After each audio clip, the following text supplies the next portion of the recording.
Today, I want to talk to you about how to make your messaging on LinkedIn get more results. And isn't that what we all want? Now, LinkedIn is all about engagement and relationship building. And, we all get tons of messages, or I hope we do. We get tons of messages from people who want to start building a relationship with us. And that's terrific. So, and we know that most of our opportunities, particularly sales opportunities, come out of messaging, building that relationship back and forth. So how do you make your message stand out among all those that are out there?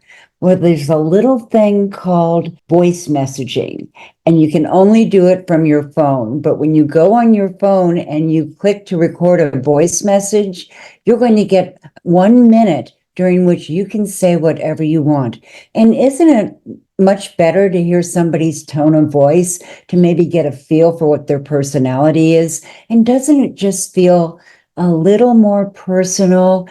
And it feels like someone took the time to do something for us. So if you want to get a better response through your messaging on LinkedIn, give the voice messaging a try. You can only do it on your mobile device. So be aware, but do a couple, try them out. I think you're going to find you get a much better response. In the meantime, this is Dumato and saying ta-ta for now.